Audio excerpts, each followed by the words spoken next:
Welcome to the Game Corner, another video game podcast. My name is Harrison. You might know me online as Rorix, and I'm joined, as always, by friend and co-host Rowan. You might know me as Mocha. I'm freaking out about Toronto regionals in a week, but 3 days even when we're recording this.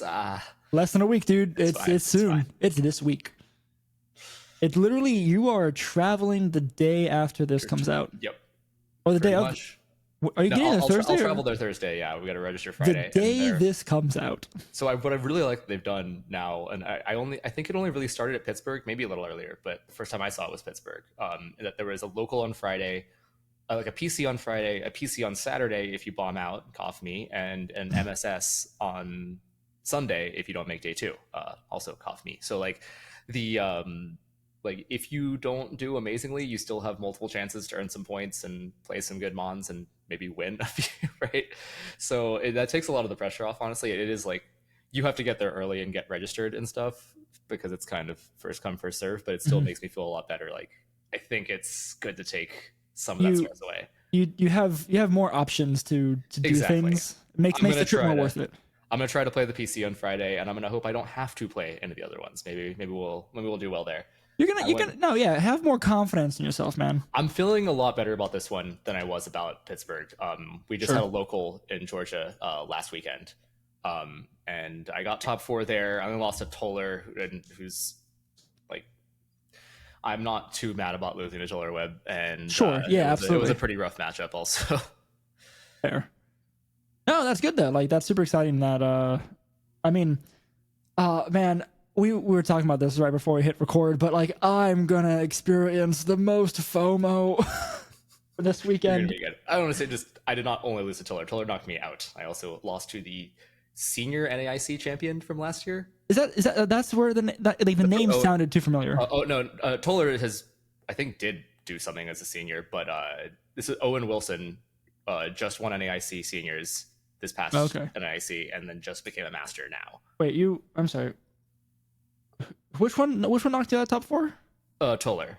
Okay, Toller did. Okay. But Owen Wilson is the other person who beat me. And they were 17, which made me feel very old, but also they just won NAIC, so I don't feel too bad about it. Yeah, absolutely. No, like are those your only 2 losses for that day? Technically I lost another one in Swiss, and then I immediately beat that person again in round of 8. Oh, that's glorious. That's the second time that's happened to me actually at a local, although it was the reverse, and that I beat someone to make cut, and then they also made cut and beat me in the first. See, it's those second round adjustments, not second game. It's pretty crazy what can happen at locals when you only have a few people there. Like how many was it? 30, I think, was the attendance. It was like pretty decent. Yeah, sure. But what happened in the last one was that the person, I did not have a matchup into it, and I only won the set in Swiss because of a crit.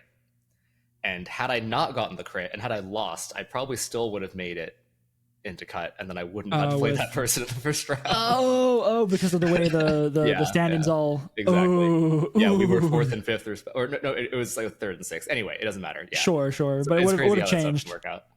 That's pretty funny.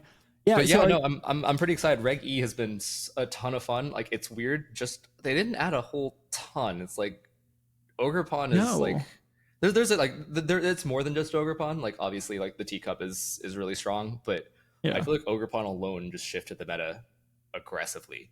Sure, but it opened up the meta too. Like there's a lot more options for it, which is nice. Like there's a chance that things would have opened up more with D, but I don't know that they would have. Like Urshifu just felt too scary. I really feel like towards the end of D, I mean, we joked about it on the pod, right? Like it was just so like centralized to a handful of like teams, a few archetypes that made up the good stuffs of Reg D. I don't feel like you're going to get too much more creativity until they did something to change it. Which in this case, Ogerpon, the Loyal 3, and the teacup. I mean, realistically, none of the other Loyal 3 are really doing anything. Okidogi kind of has a niche. I've seen some high level Okidogi, but Okidogi's whole like his whole shtick, right, for the game is he just moves backwards, right? Okay, that bug is hilarious. Is that what Is it fake out or knockoff? Knockoff does it. Knockoff did it, and I think some folks, Karthik, who's one of the Showdown devs, and a few other people were just coming up with more and more ways for it to like encore it as well. Like, Oh, they had like glorious! Yeah. three different mons encoring it, and it used it itself, and so they were just getting him to be like all the way back, and then using hyper beam from like another, pretty much like another part of the map. Sniper hyper beam, bam. Yeah, that was pretty funny. If you don't know what we're talking about, go look up Okie Dokie Knockoff. Okie Dokie moves backwards. Yeah, I don't know. Back. There's a bug where every time he uses Knockoff, his model moves back a few inches, and which is fantastic. Continue to do it. This game is built on popsicle sticks, but it's fine. And a dream. So yeah, there's Reg E is just more fun despite some fun bugs. The meta is wild right now. Yeah, we just had the Lille regionals last weekend, which was interesting also because I don't think that it was in France, and from what I heard, there was some safety scares, like potential terrorism. I heard like fourth hand that stuff. Like I don't know any details on what it was. And for that reason, at least a couple of high they backed out. High, level players in Europe who you expect to see at these tournaments chose to back out, which totally fair. You should definitely value your safety over Pokemon. But for that reason, like I felt like we were missing a lot of the usual suspects from Europe. Like Europe's a very strong region, right? Obviously, like arguably better than stronger than the US, if not then on par for sure. Sure. And but yeah, I was seeing a lot of names I hadn't seen before, and Sanvi, I've heard of Sanvi. I just only knew them by their handle. Yeah, I guess there's just a few not usual suspects in that top 8 there. But like we were saying, there's a lot of cool stuff going on, and we're seeing some new stars. Like I feel like Heatran didn't really leave as big of a mark as we expected in Reg D, and suddenly it's an absolute monster. Yes, I know. I was going to mention that. I feel like we're seeing more of that mango here than we did in Reg D. Shockingly enough.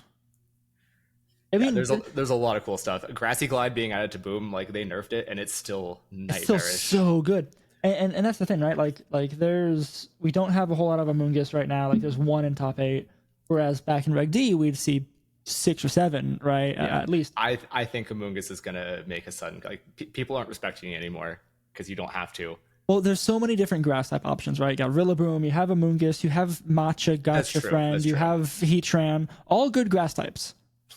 Right. Heatran, and so that's the thing. Like Heatran used to be Terra Grass all the time. Now we're going to Terra Fairy because we're scared of fighting. Is it Fairy now? I mean, a lot of them still run grass, but Fairy is probably taking over at this point. I think there's more Fairy than there is grass in terms of usage, and it's just because we're not respecting the shroom as much. And every time that happens, it just comes back with a vengeance. It's like, you remember this thing can put you to sleep, right? Like it. Yeah. So are you prepared for that mushroom come Toronto? I have options into it. I am running a slightly different version of Aurelian Sula's team, who got second there. I've been running it for weeks now. I was kind of disheartened to see it do so well. So this means people it's going to be on their radar. I have different sets on a couple of months, but it's the spirit of it is that it's the same 6 mods. It is the same 6. Yeah. So we'll go for this top 8. I meant to look at something before we started. Oh no. Let's see if I can do this real quick while we continue talking. What else? So you've had local. You went to Pittsburgh, right? Yeah. Mm-hmm. Yeah. And then we have Toronto coming up.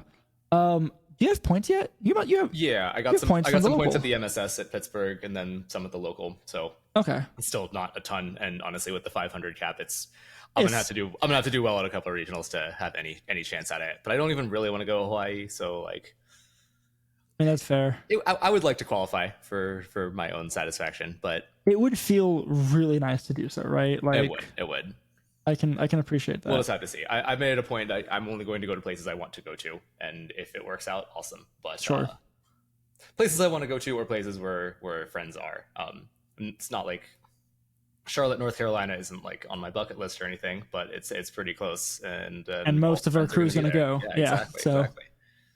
That's very fair. And that That's a topic we need to actually touch on from the ideas we have from our dwindling pool of topic ideas is community stuff, and we should go back and visit that Yeah. more than my 20-minute tirade a few weeks ago. Well, I wanted to go over some of the That's Lille results, but none of it's yeah. too crazy. And then after that, I think we should talk about the news from Nintendo today because Oh yeah, I'm not saying we should do that now because I want to do it with the three of us. Yeah. But As far as community stuff goes, that's probably the most important, unfortunate bit of news we've gotten in a while. yeah, I'm very curious Yeah. to see how that plays out. So let's go through Lille real quick. Yeah. So what would you say is your favorite in this top 8? I really like the fact that we're getting snow. Yeah, so I think I have to agree. I was probably gonna shout out number 8 here. Yeah. It's a very fun looking team. It is snow. We saw something like this in The week earlier, yes. The week earlier, Rogov for- ran this too. So you're seeing Ice Body, Baxcalibur with Loaded Dice, Icicle Spear, and Scale Shot, and you Yes. put that with an Alolan Ninetales. So all of these are like Scale Shot on Bax is a new tool that we got with Reggie, and Alolan Ninetales existing is a new tool that we got with Reggie, and both of those together are really really strong. And it's kind of crazy to me. I realize that Ice Body recovery is nice, but it's pretty much just Rain Dish. It's leftovers, right? Like, right. how is that better than Thermal Exchange to give you burn immunity and an attack boost every time you get hit by fire? I guess people just aren't running as much Will-O-Wisp anymore. Yeah, I guess not. And then you also have Terrifier on that mon as well to avoid that if you see it coming, which is nice.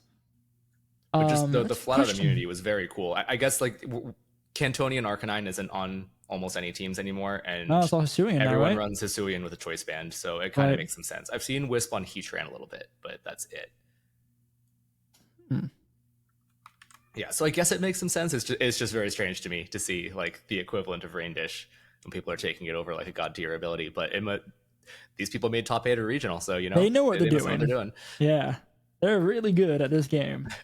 But yeah, it's really cool, and you can set that very fast Aurora Veil, and then have things like King Gambit setting up the standard Terra Dark King Gambit behind Aurora Veil with Intimidate support, with Follow Me support, with Fake Out support, and all of a sudden like it's just murdering you with like +2 Terra Dark, Black Glasses, Kowtows, and Suckers. It's disgusting. Yeah, it's just as disgusting as it ever was, except Urshifu exists, but Sure. that's what the rest of the team's for.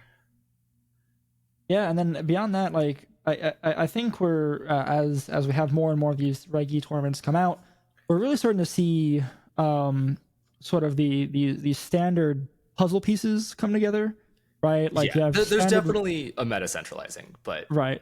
it's But big. it's it's very very very open meta, right? Even though like let's see how many teams have this Pokemon.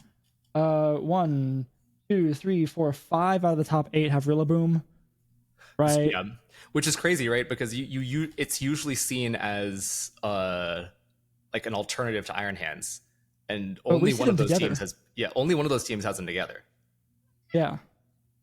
You usually don't see them together because they're both bulky, fake out, potentially pivot mons, and Iron Hands stats are just unreal. But as it turns out, Boom's typing and ability are so good that like it makes up for that.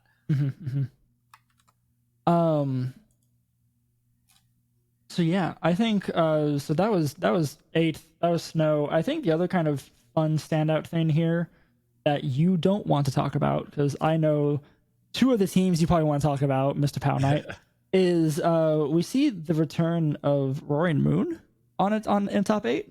Yeah. So Marco Roaring Silva? Moon is I don't personally believe in it, but you know, like Marco Silva is really, really good. And so it's less of the Tailwind stuff, because if you want Tailwind, like why would you not run Tornadus? But like Correct. the booster attack plus Dragon Dance set, like it can still nuke some stuff, and like flying damage is really hard to come by. Like we don't really, if you're not running a Genie, then like I'm not really sure where you're getting your flying damage from. Like Terra Blast on Landorus, then you have to commit your Terra. Dragonite can run Aerial Ace, and that sucks. Like Talonflame doesn't exist anymore, so yeah, the acrobatics on Roaring Moon with the booster energy with the Dragon Dance is actually really strong, and you can nuke all those grass types that we were just talking about. Yep. And Dragon typing is so good. Because of Ogerpon existing now, right? Like you have Ogerpon and you have Water Urshi everywhere, both of those are resisted by Dragon type. That's why like Dragonite has become good just by virtue of not dying to the stuff that nukes everything else down. Like Most of the time in this game, if things don't die, they're pretty good. To be fair. yeah, Right. but like that typing wasn't that immune to everything, but suddenly like all Sure. the biggest threats it resists. Right. It takes fighting hits, it takes water, fire, grass hits. Yeah, like and Iron Bundle, there was one in top 8, and even that's kind of surprising. Well, yeah, we saw Iron Bundle last week too in Sacramento, which is fun. Wait, Like it's still a mon, but it is not nearly as dominant as it used to be. no, not at all. But I would wonder, right, with especially with all of the Ogerpon running around, do we see more of a resurgence of Iron Bundle than we do right now? Right, like Amoonguss and Iron Bundle, they're taking home Toronto. You heard it here first, folks. It is interesting that you get like the 4x on Water Ogerpon with Freeze Dry, but Water Ogerpon also has nutty special defense. It gets another boost when you Terra it. Yeah, and that's true. And that makes it ×2 or only ×2 weeks. So like, I don't know. I feel like Bundle is still just a speed control bot, but I could be wrong. Yeah, I mean it's done well the last two. Done well. Sorry, it appeared in top 8. Right, take that as you will. Yeah. The last two regionals we had. So like it's interesting at least. So the other thing that I've really noticed, and I think a lot of people have noticed this, but it's just continues to be true, is that we are in the most physical meta I've maybe ever seen. Like if you look at every team, there's probably like only 2 special attackers on like most of them, I think, and of those, one of them's usually a support. Like first place team has Flutter and Torn is there to set Tailwind. Bleak Wind is secondary. Second place team, Aurelion Sula, yes, there's a Heatran and a Farigiraf. Farigiraf isn't doing damage. Farigiraf is there as support, so it's really just the Heatran. Third place, Taran's team, again, just Heatran and Torn. Going down the list, fourth place, Miguel, he literally only has the Gothitelle, which is again just a support. Like it's this way all the way down. Like I'm not gonna try not to repeat myself any more than I already have. Like, Miguel's team, 7th place. Miguel Marti, but yeah, 4 special attackers. Okay, that's fair. an outlier. If you count Tatsugiri, right? Like yeah. I mean Tatsugiri is really like the 1.5, like 0.5 on top of Dondozo for physical attacker. I was talking about Miguel Marti, but you're right. Miguel Paquete, I'm definitely butchering that. I apologize. Sorry. Yes, I didn't realize it was Miguel. Yes, Miguel. 7th place is the outlier there, and even then, like Torn is support, Tatsu is half support, of a mon, and Glimora I think was Focus Sash and is there to just poison things. Like Glimora, yep. Yeah, it's kind of interesting. Like 8th place, the only special mon is Ninetales. Like there's just not, if your name isn't Flutter Mane or Heatran, there's not a lot of like actually powerful special attackers in the game right now. Which does, I mean, it makes anything that deals with or handles physical attackers really important, right? Which is why Landorus is everywhere. I mean, if it wasn't just an amazing mon already, you'd tack on Intimidate. Intimidate cycling is going to be a thing, right? Like you have Maurice Uteg. Ooh, I hope I said that right. In 5th place, they're like just not even looking at the open team sheet that we have. I'm gonna assume that like one of his strategies was probably to cycle out Intimidate using Rillaboom and Iron Hands, right? Like you have a lot of pivot on that team. You can do a lot of things with that, and you could really slow down your opponent with Intimidate cycling. Absolutely. Presuming they don't have like a King Gambit. And what I learned during the local is that all of these things being so physical heavy means that Iron Defense body press teams are suddenly thriving. You have Como O, which is huge, of course, but also like Hisui and Gudra is kind of back.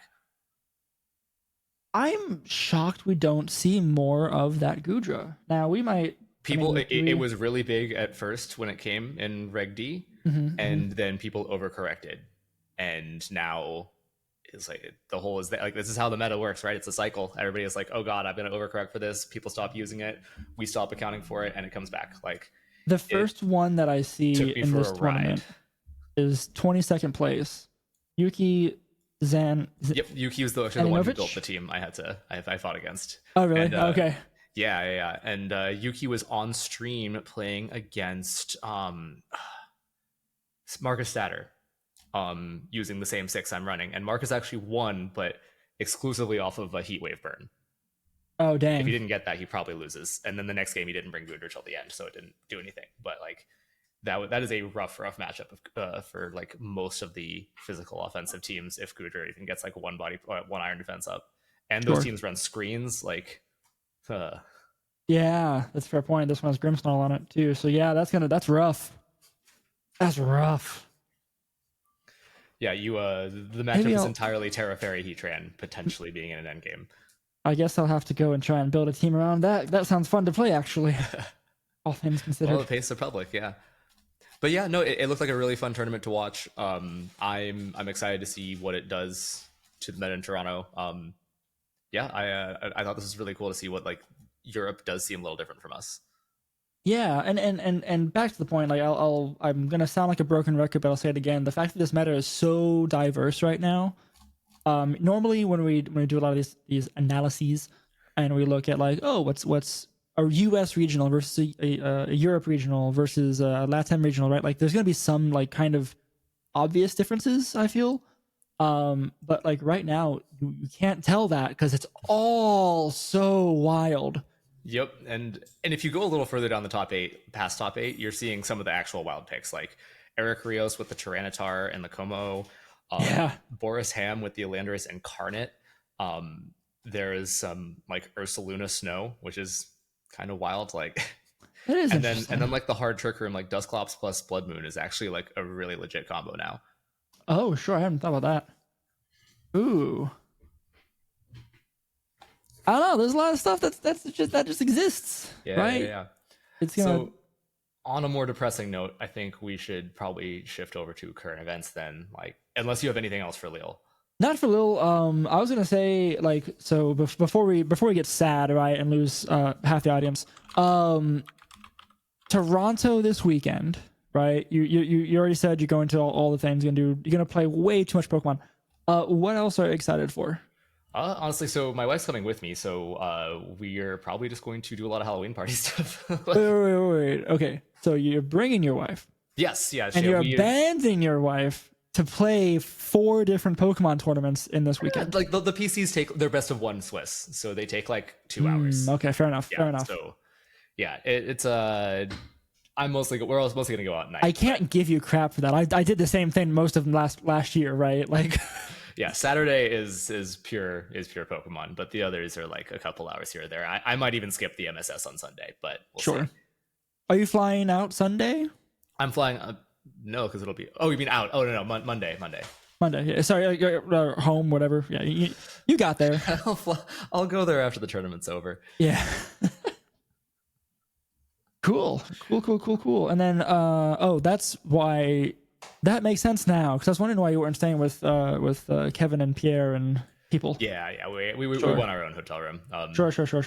Hats off to Becca for sticking dealing with our crap in our like dude Airbnbs, but like, I don't know, the aura of like 5 sweaty men in a tiny apartment is palpable by a couple days in. Oh man, I'm looking forward to it. I can't.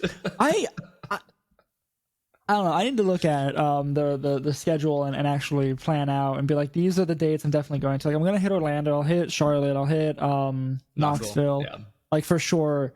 There's one that's it's San Antonio. It's like in December. I might skip it because just Christmas. It's like it's such a bad time. Like it's December 15th. Also, I just have no desire to go to Texas. I don't know. Like it's not a bad place, but it's Well, everything's bigger in Texas. Like could be big Pokemon. Oh wait, that was last gen. Sorry. Yeah. Unless they let me play Dynamax. No, I'm not interested. Okay. Yeah. Fair enough.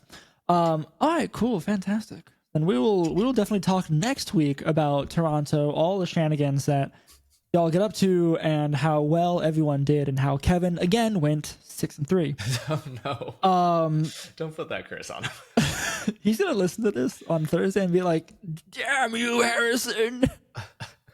We'll see. Shout out Kevin. He won't go 6-3, but I don't know which way it's gonna go. We're teasing them in Discord earlier. Okay, so Nintendo is pulling Nintendo stuff and being all big Nintendo and being bad Nintendo. Yeah. So I feel like most Pokemon fans aren't, if you're like, I came from Smash, so I was already very aware of this kind of thing. And I feel like most Pokemon fans don't realize that this happens because we're kind of spoiled on this side of it because we have official events put on by a subsidiary of Nintendo. So oh goodness, if I just start Googling Nintendo community tournament guideline, like it's an autofill for like this, it's absurd. Yeah, I've got the bullet points here. So okay, cool. Basically, they just put out a new article, and this was probably aimed at the Smash community, but it does have a big impact on us too. So community tournaments may not generate commercial revenue. Period. Yeah, and they make that clear. Yes, you may have a total of 200 people tops in person or 300 for online. So we've had tournaments put on by Nino, for example, that go well above 300. Technically, that's against the rules. I don't know. We don't know how hard they're going to enforce this, but I suspect that Nino has no interest in taking on Nintendo's lawyers, so he might just put a cap on it, and I super wouldn't blame him. Sure. Organizers may not receive compensation from third-party sponsors and may not sell food, beverage, or merchandise. So this destroys fighting game tournaments, first of all, because they live and die on sponsorships. So this also is wild to me, right? Because they're talking about like you can't sell food or beverages at the venue of the your venue tournament. Itself can sell the stuff, but the organizer of the tournament may not. Oh, was that specified? I mean, it's not specified, but it says that the organizers may not receive compensation and may not sell. So if someone else is there selling food, then that's fine. Like if your local game store puts on a thing, you can't buy their food. Unless it's officially sanctioned. If your local game store will probably do a PC. Yeah, that's a fair point. But like, yeah, and I guess if your local game store is doing like leagues, right? Like, yeah, no, your local game store is most likely working directly with the Pokemon company, so you're most likely that's a little better then. But where this really hits us for Pokemon, and this for a few weeks back, I think was the Beast Coast invitation. Was it an invitational or it was just an open tour? Like a ton of people we knew just went there for it. I don't Mike remember. And Kevin were there. Mike was a commentator for it. Yeah, that will never happen again if these rules are actually enforced properly, which is really sad because the first time we'd really seen like high level grassroots tournaments put on, at least that I know of. No prizes exceeding a market value of $4,500 in total. Not just like you can't give money, like you can't even give stuff. $5,000. Yeah. Not 45. It's $5,000. It's £4,500 / 5,000 euros. This hasn't made it to the US yet. Yes, it has. Oh, did they release it in the US? Yeah, do you want the link? Here it is. Yeah, IGN only posted when it was only in Japan and Europe, but if it's in the States too, then it's $5,000 as well. Yeah, so to give like the timeline of what's happened today. So we're recording this on Tuesday. Earlier this morning, early afternoon, something it came out with like Japan and the UK had all these rules came out for the Nintendo entities from those locations put out these guidelines. And translated everyone's freaking out about it, right? Because it's obvious what we're talking about. And then at the time, earlier today, it hadn't come out in the US. It came out in the US like maybe 3 hours after that or something. So we've had it since early evening, late afternoon, whatever time. Yeah, I'm reading the rest of the article now. It's exactly the same except for like the money's different. Yeah, the numbers are going to be different, right? The values, the dollar amounts going to be different, right? But then finally, you are not allowed to charge for spectatorship on online tournaments either. So that's kind of interesting too. I wonder how they do that around like premium subscriptions and stuff across Twitch and YouTube Live. So I was talking to someone talk about this, and like you can't like if the Game Corner suddenly blew up and we have a gazillion patron people, we can't. Oh, actually, better. Okay, more accurate thing. Pokesports can't do the Liege. I mean, it's a community tournament, and it can't be like I'll try and find the exact wording. But someone was complaining about the about community tournament would stop the Liege from going on because you have to pay to be in the Liege. You have to pay a subscription. It's just for spectating. You're allowed to charge up to $15, I believe. Oh, let me find the wording because someone was going off about this, and I was watching it right before we started recording, so I remember it. I latched onto it, but I don't remember the exact wording. Let me find something real quick. Yeah. So there's like tons of stuff you can do to get around this. Like you can break the tournament cap by making each of your pools be a separate tournament and then have another tournament where the winner of each pool plays each other. So like people Yeah. are already Oh, finding ways around it, and we'll see whether. well, Nintendo was like, if you have a larger tournament, just break it up into smaller tournaments, and that's just silly. But then why? Yeah. Okay. It's question 3. What are some of the tournaments that are not permitted by these guidelines? Third bullet point: tournaments that make it a condition of entry in tournaments or viewing tournaments to subscribe to or follow a YouTube channel, an X account, or any other streaming channel or social media account, or subscribe to a paid membership. They specify that.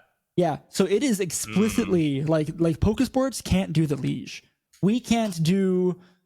Actually, I guess the Battle Corner was never. It was left never behind we anything. never charged, so it would be fine. Yeah, But so we can do that. But like again, like that's just that kind of thing. It hurts creators, right? Like the whole. All of this is it kills esports. Like, and this all has of just this this has just been the thing for ages with Smash, and I guess it will hit Pokemon too. Is that like they are it actively makes no against sense. the idea of esports? It makes no sense. But like, it's. I know I'm preaching to the choir here, right? But it makes no sense because A, you have to buy the game to play it, right? So that's Nintendo has some money there already. People who are going to go pay to be in a tournament have dedicated so much time to this game, right? And granted, like Nintendo doesn't get any more money if I buy a $60 Switch game and play it for an hour or 500 hours, right? Looking at you, Pokemon versus what other game I play on Switch? I don't know. Whatever. I had an idea and then I left my brain, but it's bad. Nintendo is not losing money by doing this. Yeah. So first off, obviously, I agree. Yes. Argument is that the argument that I've seen is that in theory you have a legal obligation to defend your IP in every way you can, but this is absurd. Or what comes of it is that people are then allowed to do what they want with your IP. Like if you like establish that you were okay with it before, then legally you're not allowed to contest it later when it's much more serious, right? Sure. Now the reality is that, like you said, it's not going to matter, and if anything, it would help them at least in the short term. Is that it drives sales of the game? Yes, absolutely. So what you have to come to the conclusion of, and like I'm not Japanese, I don't know, but it does seem like it's very much a cultural thing, and just that they want to have control over how you're using their products. Like Melee has gone through, like I say Smash, but I mostly played Ultimate. People who have been playing Melee have been going through this for so long. That the GameCube game, and you have to mod it so that the controllers all like different controllers work differently erratically, and so you have to mod it to make those work. You have to mod it to make it like spectatorable. It's on a to have online that uses component cables. Like Melee has gone through the ringer when it comes to this. Like they're the prime tournaments example. are probably dead, like because that's technically a mod. Yeah, I mean, but they, like you said, like they've been going through it for a long time. They've been it's been a problem for them for the longest amount of potentially nail in the coffin for a lot of Smash scenes. Yes. If only because, like, and unlike us, they have zero official support, and the only organization that was going to put on official support ended up dissolving last year, which is Panda Global, which people might know because they used to sponsor Wolfie and Cybertron. They also had such a they had a lot of problems, of course. There's more to that story than that, but yes, there is no recourse for Smash. Pokemon will it will continue to be what it always has been. It was just we were seeing something really cool with that Beast Coast tournament, and that will most likely never ever happen again. And that's just so sad, right? Like to take a step back from the visceral response of Nintendo lawyers, right? Like it sucks because we've seen more and more of this growth come from grassroots tournaments and different creators and groups of creators like doing things, putting on events, and then of course it all kind of culminated to Beast Coast, like you said. And then it was brought out back to the pasture, right? Like, dang. And old yeller at our grassroots scene. Yeah, that's unfortunate. And this has like clearly been in the works for some amount of time, right? Like it's not, they didn't just write this week, yesterday, and then wrote it and published it today, right? Like this has been months in the making, probably.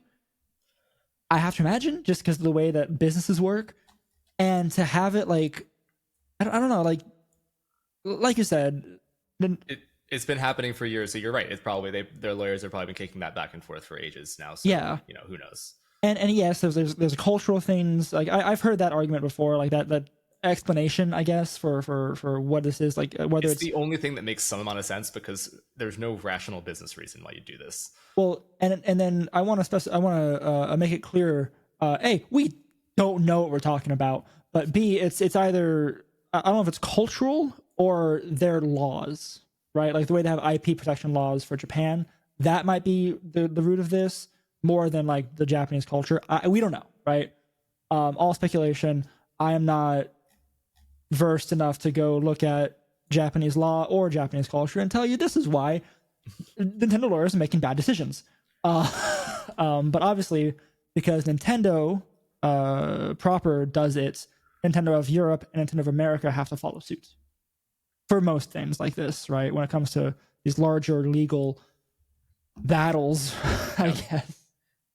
So. The unfortunate thing is they still make very good games. And so you have tons of these like either copycats or just other companies that make pretty good games, and are very open to the community, but they're not Nintendo and they're not like capturing people quite the same way. I mean, on our end, all you really have is Temtem, and yeah, obviously that's not quite as good in every other aspect.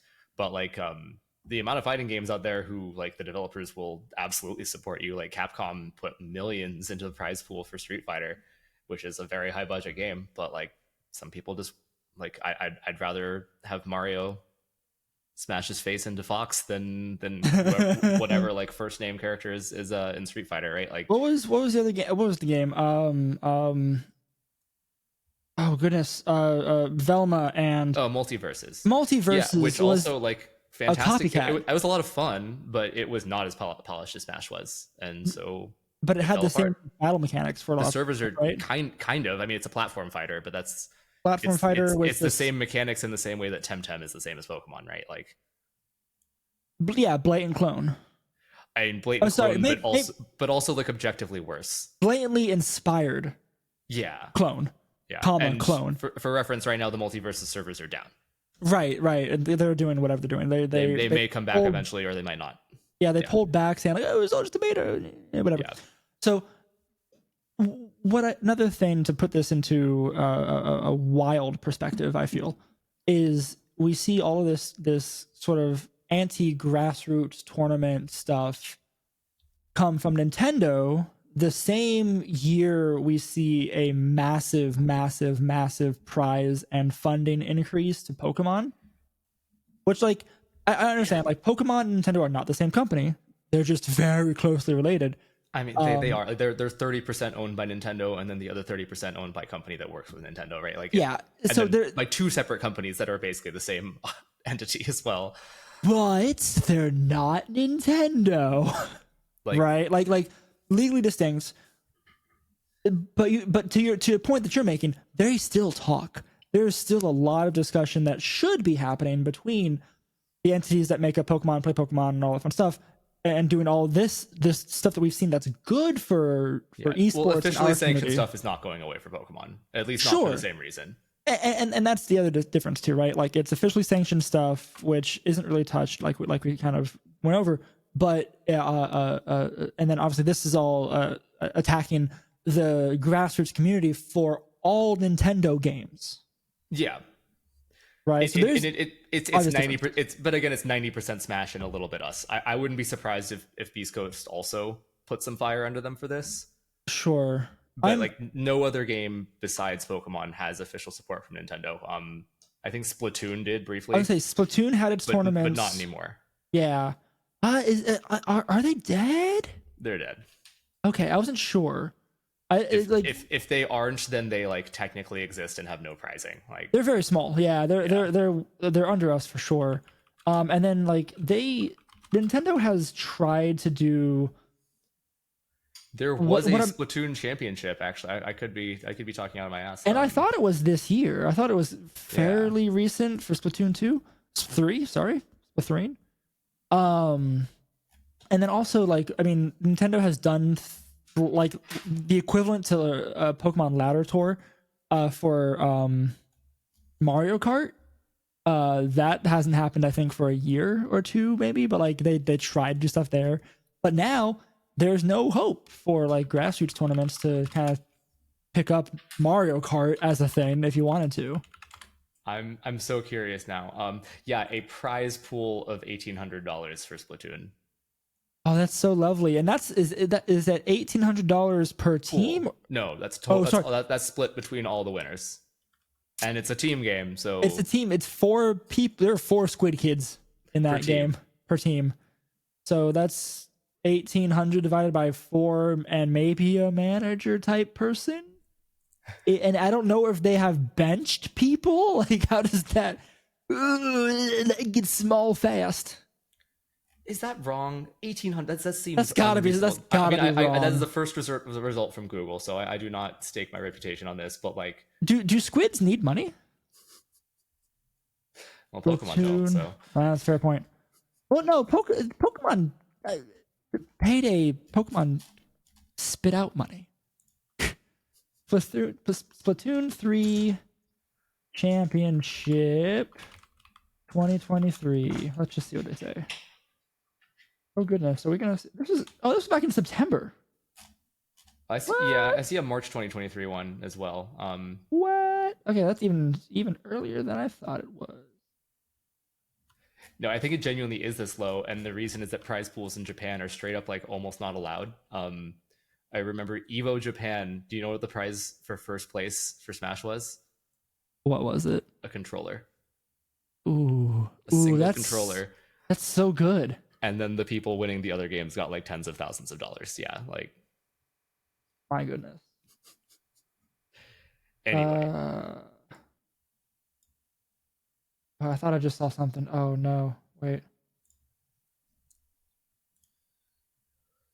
Total prize $43,000 to $82,000. That's bigger than $1,800. Where is that? Show me the money.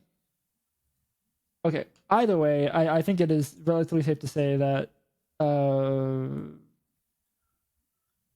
it doesn't matter because that's an officially sanctioned Splatoon 3 event versus anything that a community might want to put on. Can't charge more than $15 per entry and have 5,000 payout. And I think there's also I think it's 5,000 payout and a tournament organizer can't have a combined payout of over 10 grand in like a 12-month period. So they can do two, right? Like basically. I don't get it, man. It makes me sad. It does. So, do you want to end on a happy note with any of your? Do you have anything new about Baldur's Gate or not really? Oh yeah. So, well, actually, if you can see behind me is a fully boxed PS5. That might be in frame. It might be in frame here. It's behind my mic, but yeah, there is a fully boxed PS5. My wife is playing some Luigi's Mansion on our GameCube, but I am too sucked into Baldur's Gate to touch my new PS5 and play Spider-Man. This game is so good. Yeah. So, my gosh, my brain just stopped because I looked back at this document that makes me sad. Harrison.exe has stopped. I have just stopped. Okay, Baldur's Gate 2. 3 even. That's the one. My goodness. I'm Spider-Man 2, Baldur's Gate 3, numbers and characters. Yes. So, I've been watching Becca play her playthrough of Baldur's Gate 3, which has been fantastic. She is way further than me. She's like 80 hours in. I'm actually curious how many hours in. I haven't checked my hour count in a while, but yeah, I think I'm a little further than Becca based on what you told me earlier. Yeah, so she just finished Act 2. She's like at the very beginning of Act 3. I think she might be playing Act 3 right now. I don't know. But so that's where she is. I've been watching her playthrough. It's so fun. Like my personal playthrough is a whopping like 10, 12 hours in. So you're still early in Act 1? I'm still Act 1. Like I haven't been to, I know where the Goblin Camp is. I haven't walked through it yet. But like I did some stuff there. Like that's where I am. But I've seen so much of the game through Becca's playthrough, and I'm like, the story is actually really cool. Like, oh my gosh, really good. It's so good. I'm not going to spoil anything, But like the twists and stuff that kind of came out towards the end of At Act the end of 2, Act 2, yeah, they're pretty I'm like, good. oh, And it's just the that's beginning lovely. too. So Act 3, I don't think this is a spoiler really. It's Act 3 is when you actually get to Baldur's Gate. Yes, And, yeah, that's fine. and it's wild because the whole game up until this point has either been like in like a like kind of like the wilderness or in the Shadowlands or whatever, and Yeah. suddenly you're in a full-on metropolis, and it is a built-out city. Act 3 is like the biggest, like the most maps and the biggest maps of any of the rest of the game combined. So yeah, like, I've heard amazing things about Baldur's Gate. Like I can't wait to watch her go explore it. But yeah. the thing that I'm so excited about, and we've seen some of this, right? So the great thing about Baldur's Gate 3 is that there's so many options. Like, as you play through the game, your save state has just so many. The further are in the game you are, there's so many different permutations of what the game could be at. Exactly. It's like, oh, you killed that person on a whim. Like, oh, well, now the whole story is different. Now you can't do what they were going to let you do, and now you have to deal with the consequences of that. But that introduces bugs, right? Yeah. Baldur's Gate 3, like it's a little buggy, and it has some performance issues too. Like not Pokemon level performance issues, mind you. But there's definitely a couple memory leaks in there, I think, because they happen the longer that you keep the game on. Yes. And sometimes you'll notice if you sometimes in a fight, your character will swing their sword and then they'll just sit there for 5 seconds. I was like, oh, I remember what I was doing now. I've seen that. I think my favorite one is a character will like walk up to someone that's gonna like swing a sword at, and then do nothing, and then suddenly damage happens. Right? Yeah. Sometimes voices stop, etc. Like they're all pretty innocuous bugs is the thing. I haven't seen anything game breaking yet.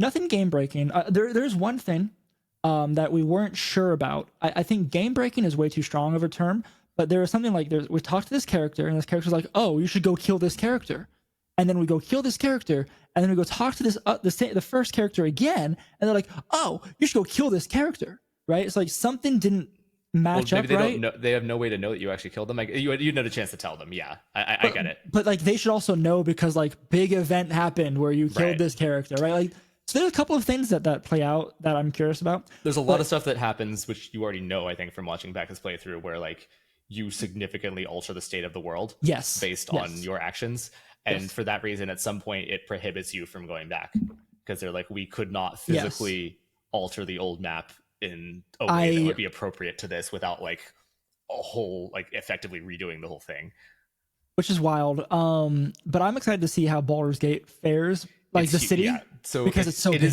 So to be fair, it is the first part of the game where there are NPCs you can't talk to. Is the only place in the game where you can like hover over them and you'll see commoner and they don't have a name. They are few and far between. Like they're just there to make the city feel more lived in, right? Like it's still an insane amount of named NPCs who have voiced dialogue. Yeah, like there's so much. It makes Pokemon look like absolute hot garbage when even the main characters of the game don't have voice lines, and this is like you have just like peasant child A has like fully voiced acting and a backstory and like the voice actor has like purpose in the way they talk. Like, oh, it's glorious. Yeah. There is a decision you get to make, and this is, I'm going to leave this as cryptic as possible. Sure. That will it has mechanical implications, and it has visual implications on your I know character. Exactly what you're talking about. But otherwise, nobody pays it any mind. No one references it. Like the dialogue never changes, but you look hideous if you make this decision. Yes. So we got to that exact It's in point. Act 3, so you have not gotten into it yet. We'll talk off camera, because I think I know what you're talking about, but I can't say anymore. I guess because you're okay being spoiled because you're watching Becca's playthrough. You're gonna have to keep this to yourself. Yeah, if it's not what I thought it was. Anyway. It basically, you are offered a power up that makes you look scary. I know what you're talking about. But that's maybe you can get it earlier in the game, and I just got it later. No, it's like between Act 2 and 3. Yes. Okay, yeah. So that's what it is. So we save scummed that because I wanted to see what it was. And that's literally where we left off last night. Okay. So she's technically in Act 3 then, yeah. Yeah, I guess it's fair, because Act 3 is the second you leave the Shadowlands. Okay, yeah, we're in Act 3 then. Yeah. Okay. Yeah, I guess that's fair, because but there's once you leave the Shadowlands, you can never go back.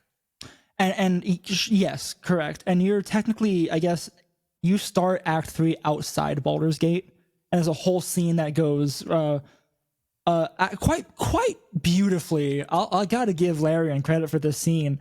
The way that it transitions from basically your long resting in camp to something happens. Yes. And then you, I think after that, get to Baldur's Gate proper. Anyway, we're treading a line here. I personally went with that power up. I didn't just do it for myself. I did it for everyone in my party, including the person I'm romancing, and it's gross. Okay. Glorious. That's what I think when I ever eventually maybe gets that 70 more hours into my playthrough, I might do the same thing, because I was like, ooh. I googled the mechanical benefits and was like, it's worth watching a really gross intimate scene if I get all these powers. Ooh, glorious. I think we leave Baldur's Gate there. Spider-Man's really good. Oh yeah, I mean I literally own it and have not opened it yet, so I'm excited for it. Don't give me any spoilers on the story, but tell me about the gameplay. Like, is it like okay. what's? So, did you play 1 or Miles Morales? I only played 1. I beat 1. Okay, I did not play 1. I played Miles Morales, and I own 1, and I feel quite bad about this. I should go back and play 1, because 1 is a really good game. It might have aged poorly because it was a PS4 game, right? So, correct. Yes, and it was remastered for Steam and PS5. But yeah, it's just textures, upscaling, and stuff. Like, right. There's no gameplay differences or anything. I don't think. But okay, so 2 is amazing, right? Like, everything that you love from 1 is gonna be there. Everything you hate from 1 is also gonna be better. A la MJ stealth missions. I've done 1. Why? Okay, we now have wait, 2 Spider-Men with unique powers, and I still have to stealth with MJ. So I'm 22% into the game according to the save file little load thing, and I've done 1 single MJ mission, and I really hope that's all there is. And it wasn't that bad, because she has a way to take down enemies. Is it Call for Spider-Man again? It's not Call for Spider-Man. Like she does it herself. Like there is a bit of suspension of disbelief, right? Because you have Spider-Man like kind of struggling to fight these same people that she can just take down instantly with a weapon that she has.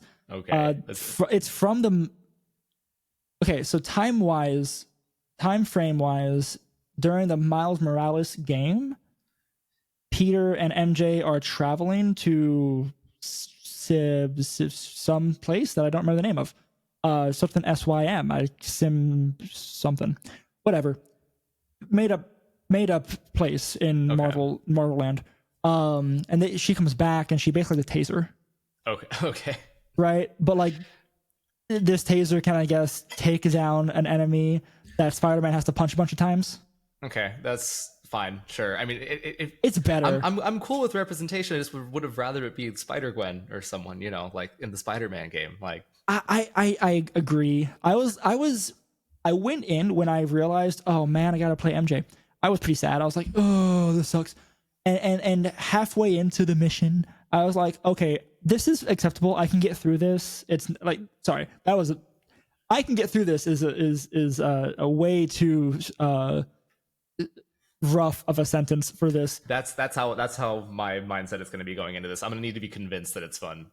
Yeah, once I've realized that I can kind of almost brute force some of these encounters with people instead of trying to solely be stealth, I was like, all right, I can knock some people out and have fun with it. Didn't last too long, and it's not a spoiler because we know that Peter gets venomized. Yes, so you get symbiote powers with Peter and the standard electrical stuff with Miles. Yes, but the symbiote stuff that Peter gets is shortly after that MJ mission. Okay. So that was really nice because I knew it. I knew that was coming. Because of story stuff. So I was like, it's gotta be real close. So like the payoff to dealing with an MJ stealth mission is suddenly I get venom powers, and it was very fun. Okay, acceptable. The first scene where you get where you like after you have the Venom suit and you're Peter and you're just kicking so much butt. It feels good. They did a really good job, and Sonic did a really good job of making that sequence feel like you are just insanely powerful.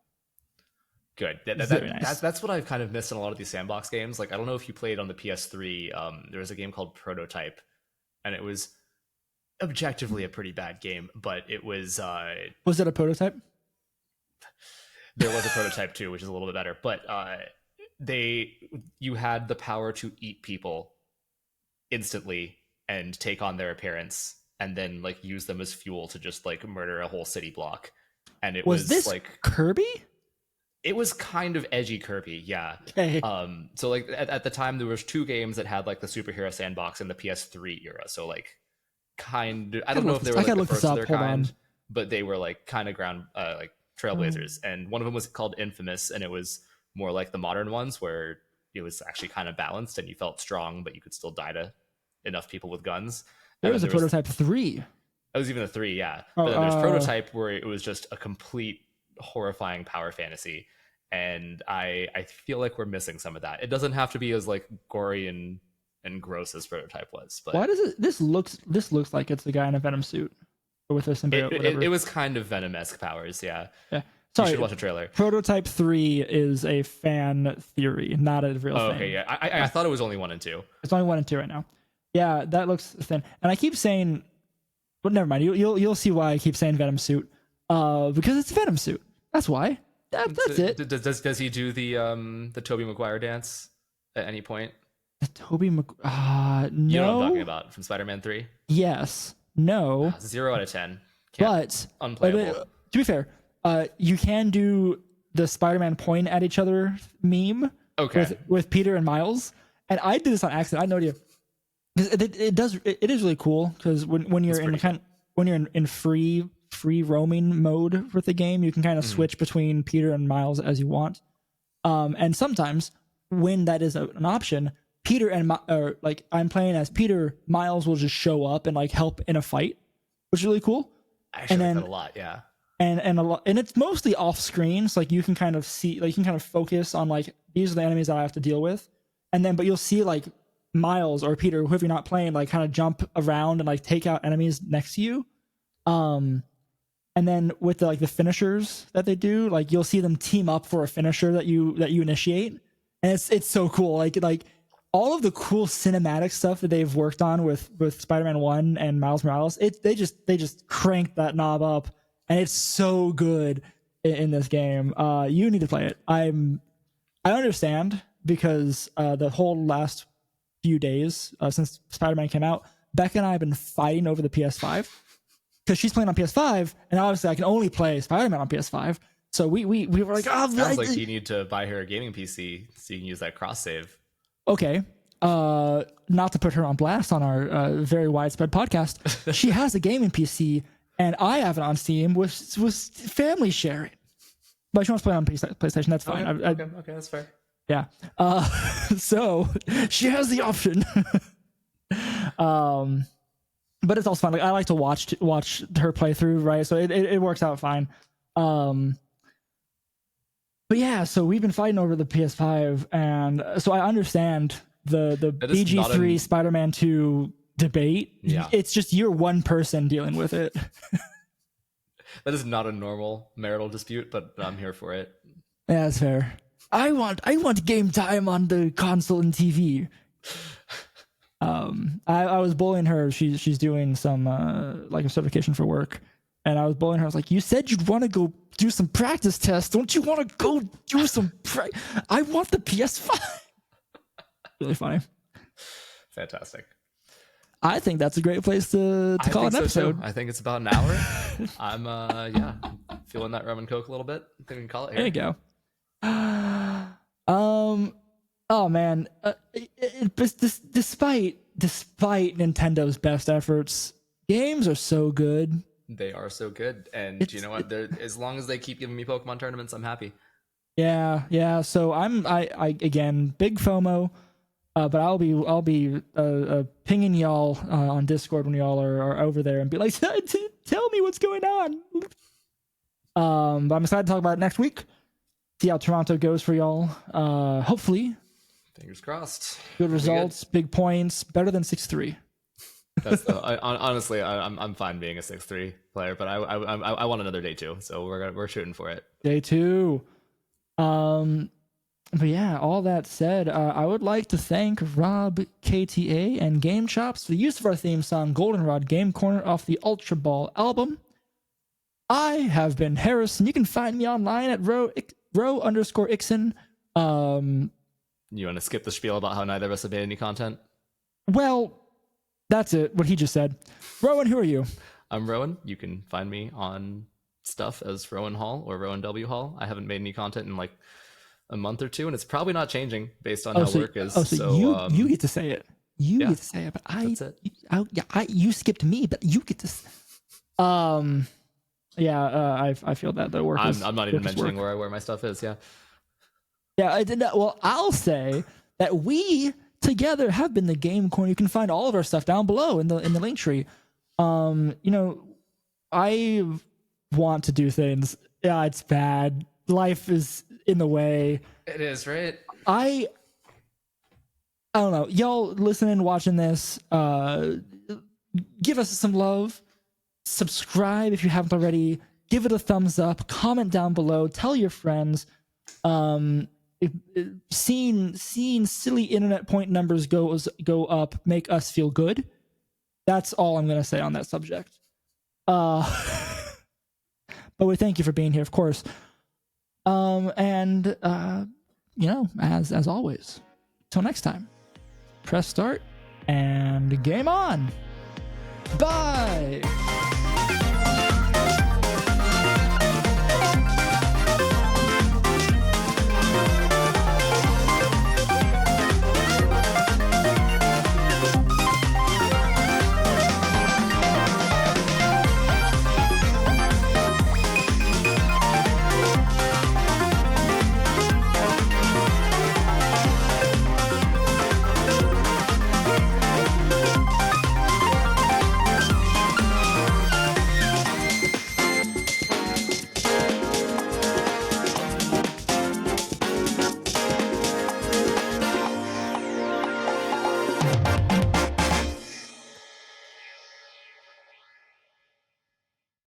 I'm gonna play Spider-Man. Go do it. Go. If Becca's not playing, if Becca's not on the PS5, yeah, if she's not on right now, I'm gonna open up Spider-Man and have a ball.